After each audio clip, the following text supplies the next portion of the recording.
Oh my God. Genius. Makulit, but very genius. Very intelligent. National artist, Lino Broca. Direct Lino is Lino Broca. I've learned a lot from him. Sa kanya ko natutunan yung, kasi nung araw, pag umarte ako, ang likot-likot ng mata ko.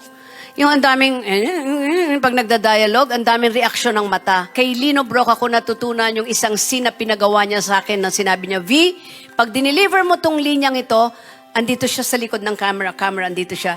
Dito ka lang tumingin sa daliri ko. Wala akong gustong makitang titingin kang kanang kaliwa. Dito lang, tapusin mo yung dialogue mo. Dito ka lang nakatingin. And I did it. So when I saw the movie, ang ganda ng effect. For the first time, hindi lumikot ang mata ko. Minsan, akala mo lang galing-galing mo na, pero hindi pa rin. Ang dami mo pa rin diferensya at dapat matuto ka pa. Si Lino Broca ang talagang i-acting niya for you. Ipinapakita niya. I-acting niya. Gusto ko ganito ang gagawin mo. Yung nakahiga ako sa kama. Gusto ko ganito, V, ha? Ganyan, ganito. At saka, kung kakayanin mo, gusto ko dito palang tutulo luha mo, ha? Ayoko yung lumuluha ka sa una. Ganyan, yung sa first ng dialogue, ayokong may luha-luha yan. Kung maaari, dito sa linyang ito, dito ko lang gusto makitang may papatak na luha.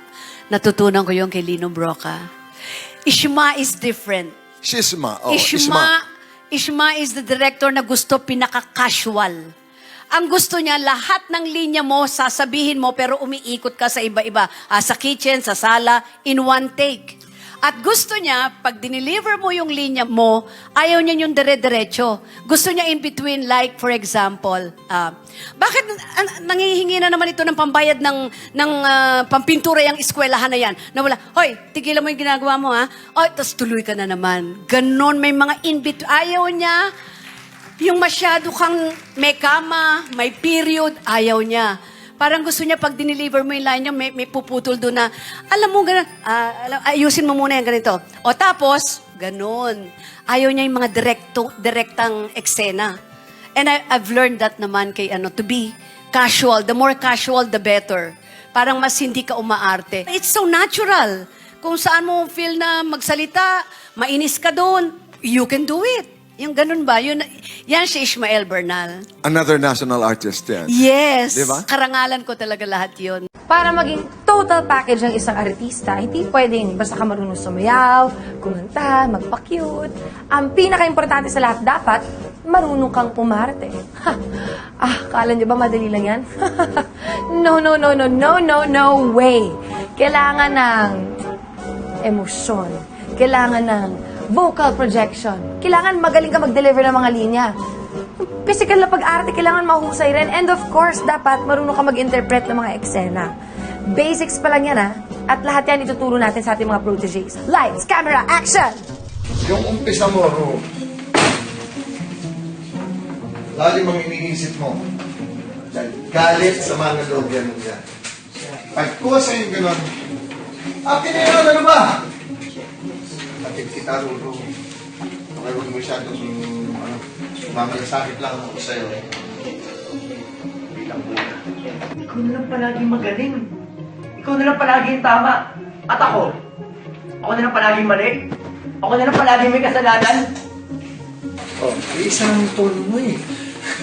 Tingnan mo, pakinggan mo ako. Pakinggan mo yung tono ko, wag yung tono mo sinusunod mo. Mali kasi. Okay? Tol, tama na. Okay, sabi mo. Tol, tama na. Yun yung puputukas. Yun ang okay naman, sapakin mo. Okay? Oh, umalaw ka. Para tamaan ka.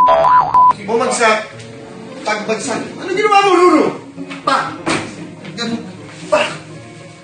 David! Ba't mo sinapakan na kapatid mo? Sige, sigaw mo pa ako! Isa atake mo. Lulu. Hindi sinasadya. Nakita ko yung ginawa mo eh. Sige, Dad! Sigaw mo pa ako! Kung gusto mo, sapakin mo na ako eh!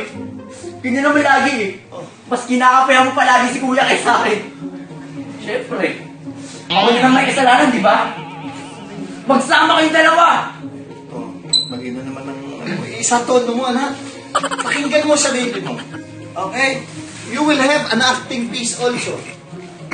Will you be delivering your lines all the time that way? You'll be out. I'm telling you. So, right now, you better listen, both of you. Okay? You better listen.